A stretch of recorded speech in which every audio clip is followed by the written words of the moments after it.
निर्देशन सम्बन्धी पनि जनचेतनामूलक सम्बन्धी पनि हामीले अहिले कोसिस गर्दैछौँ। कोसिस गरे अनुसारको त्यति खास देखिँदै छैन।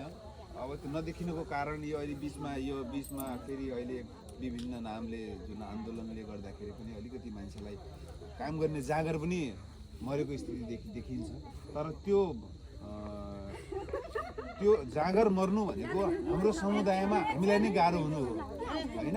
जुन ढुक्क हामी समाजमा बसेर पाउँछौँ त्यो ढुक्क हामी पाउन सक्दैनौँ होइन। त्यो समाजमा बस्न धेरै गाह्रो हुन्छ। त्यो कारणले गर्दा पनि समाजभित्र बसेका जति पनि हाम्रो आफन्त छन् त्यो बिचमा हाम्रो हाजिरता हुन जरुरी छ, विश्वास हुन जरुरी छ।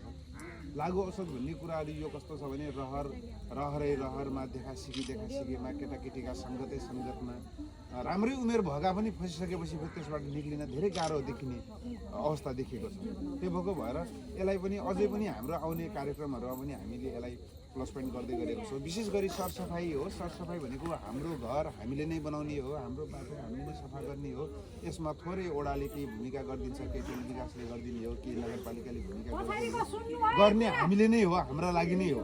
त्यो कारणले गर्दाखेरि पनि यस्तो कहिलेकाहीँ सामाजिक यो भनौँ न यो जनचेतना कार्यक्रममा भए, सरसफाइ सम्बन्धी कार्यक्रम भए, ओडामा जुनसुकै कार्यक्रम भयो भने आफ्ना टोलमा आएको बेलामा सरिक भइहाल्ने, दुई चार कुरा सुन्ने अनुसारको बुझे अनुसारको भनिदिने, नबुझेको कुरा पनि सोधिदिने, त्यस्तो किसिमको भयो भने तपाईँ हामीलाई नै नलेज बढ्ने कुरा हो, ज्ञान बढ्ने कुरा हो। ज्ञान बढ्दै गयो भने हामी ज्ञानले नै हामीलाई सही र गलतको कुराहरू हामी छुट्याउन सक्ने कुराहरू हो।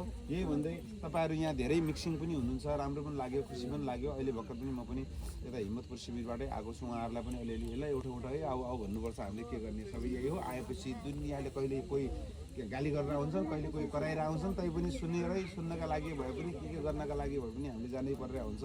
किन अहिले पनि हाम्रो खाता खोलिसकेका छैन। खाता खोल्न पायो भने अरू कामहरू पनि गर्नुपर्ने छ। डस्टबिनका लागि 1 लाखको डस्टबिनको हामीले यो टेन्डर दियो पनि भन्दैछौँ। 1 लाखको डस्टबिन आयो भने प्रत्येक गाउँमा कति पर्छ त्यही अनुसारले हामी दिउँला। यसमा प्लस कसरी गर्ने हो, आफ्नो टोललाई कसरी बलियो बनाउन सकिन्छ, टोल विकास समिति पनि छ होइन। त्यसलाई कसरी गर्ने, त्यसलाई ओडाबाट कसरी सपोर्टिभ गराउने कुराहरूमा हामीले गर्नुपर्ने कुराहरूमा एकदम हामी गर्न तयार छौँ। हामी सबैले मिलेरै गर्नुपर्ने कुराहरू हो। यो भन्दै अबका आउने दिनहरूमा पनि यसरी नै सरिक भएको हेर्न चाहन्छु। मैले सक्ने जति मेरो वचन छ, तपाईँहरूलाई सक्ने जतिमा मैले कोर्डिनेसन गरेर सहयोग गर्ने मेरो प्रतिबद्धता छ। धन्यवाद।